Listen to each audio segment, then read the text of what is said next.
Owls in the Family, Chapter 7. When the owls first came to live with us, Mutt didn't think much of them. He was jealous of all my pets, and he particularly was jealous of the owls because they took up so much of my time. He never did get on very well with Wool, but after a few weeks he got so he could tolerate Weeps. I think this was because Weeps was so helpless, and because Mutt had to defend him from other dogs and from the neighborhood cats. And of course, Weeps got very fond of Mutt, knowing he could depend on the old boy to protect him. Whenever Weeps was let out of his cage, he would start searching around for Mutt. Once he spotted him, Weeps would give a little whoop of relief and go scuttling over to his protector's side. If Mutt was lying down, Weeps would snuggle in between his paws. Sometimes he would get so close that his horn feathers would tickle Mutt's nose, and then Mutt would sneeze and almost blow Weeps over backward. If Weeps got to be too much of a nuisance, Mutt would try to hide from him under the garage, but that wasn't much use. Weeps would squeeze under the garage too. He hated to let Mutt get out of his sight for even a minute. Mutt's relations with Wool were another story. Wool wasn't afraid of anything that walked, flew, or crawled, and that included Mutt. As far as Wool was concerned, old Mutt was something to be teased and pestered, and Wool was used to tease the life half out of him. Mutt was an absent-minded sort of dog. Instead of burying a bone he didn't happen to be using at the moment, he would often forget about it and leave it lying on the grass. That was a mistake, because sooner or later, Wool would see it, swoop down, and carry it off. It wasn't that Wool liked bones himself. Not having any teeth, he couldn't chew them. He just liked to take them away from Mutt. Once, when he had the bone, he would put it somewhere where Mutt could see it or smell it, but couldn't reach it. Sometimes he would put the bone in the crotch of a tree just high enough so Mutt couldn't jump up and get it. Or sometimes he would hide it in the gutters of the porch roof so that the nice, rich bone smell would drift down and torment Mutt until he was nearly crazy. Another of Wool's tricks was stealing Mutt's dinner. Mutt used to be fed on the back porch about 5 o'clock each afternoon. And when Wool was feeling particularly bored or ornery, he would play the dinner-stealing game. Having waited until Mutt started eating, Wool would scoot around to the front of the house and set up such a ruckus that it sounded like 2 dog fights and a cat fight all happening at once. Mutt always fell for it. As soon as he heard the row, he would come tearing around the corner, woof woof woofing, and ready for trouble. But while he was peering around in his short-sighted way to see where the trouble was, Wool would have flown over the top of the house, and he would be gobbling down Mutt's dinner on the back porch. When Mutt got back and found the plate empty, he would look very puzzled. Being absent-minded, he couldn't always remember whether he had finished his dinner or not. All he knew was that he still felt hungry. But Wool's favorite game with Mutt was the tail squeeze game. Mutt was already a fairly old dog when the owls came to live with us, and during the heat of the summer afternoons, he liked to have a snooze under the poplar trees in our front yard.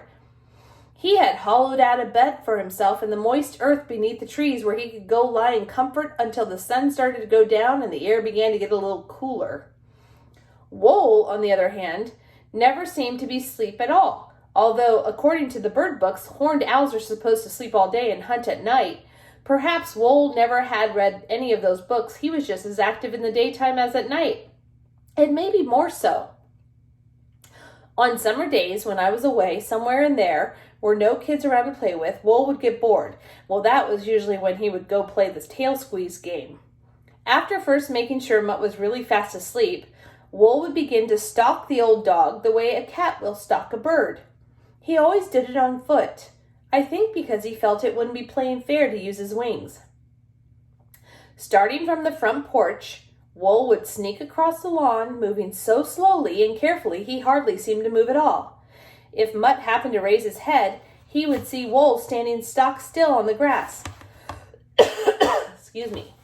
And staring innocently up at the sky, as if he were wondering whether it was going to rain. After a long, suspicious look at Wool, Mutt's eyelids would begin to droop, his head would sag, and soon he would be fast asleep again. He snored too, and as soon as the snore started, Wool would continue to his slow and careful approach. Sometimes it took Wool an hour or more to cross the lawn, but he did it so quietly and cautiously that Mutt never really had the chance. When he had sneaked up close enough, Wool would raise one big foot and very, very gently lower it over the end of Mutt's long, bushy tail. Then Wool would let out a piercing scream, and at the same moment he would give the tail a good hard squeeze. Poor Mutt would leap straight into the air, yelping with surprise and pain. And by the time he got his bearings and was ready to take a bite out of Wool, the owl would have flown to the limb of a nearby tree, from which he would peer down at Mutt as much to say, "Good heavens, what a terrible nightmare you must have been having." Mutt would roar and froth around the tree, daring Wool to come down and fight like a dog. Then Wool would make things even worse by closing his eyes and pretending to go to sleep. There's a picture of him doing the tail squeeze game. Although Wool loved practical jokes, the funny thing was that he never really harmed other animals if he could help it. Of course, if something tried to hurt him, that was different. Then Wool would be dangerous. But he certainly wasn't the fierce, bloodthirsty kind of bird that owls are supposed to be. He wouldn't even go hunting on his own. If a gopher or white rat happened to get loose on the lawn, he wouldn't touch it. However, there was a kind of animal that he would attack, and that was a skunk. It seems that all horned owls just naturally hate skunks, though no one knows the reason why. What's more, horned owls are the only things I know of all that will eat a skunk, and they even seem to like the taste. Our house in Saskatoon stood close to the river, and along the bank of the river was a regular jungle of bushes and poplar trees, which made an ideal place for skunks to live. Because they didn't have any enemies in town, the riverbank skunks had become so cocky that they would stroll along the sidewalk in front of our place as boldly as if they owned it. That was before Wool came to live with us. Cocky as ever, one of the riverbank skunks decided to take a walk down Crescent Avenue one summer evening just after Wool had learned to fly.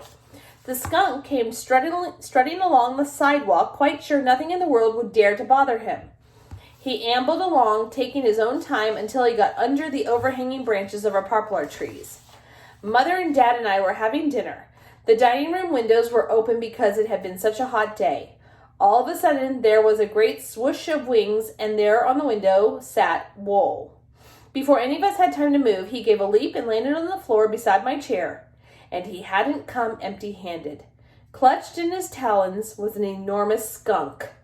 The skunk was dead, but that didn't help matters much because before he died, he had managed to soak himself in Wool with his own special brand of perfume.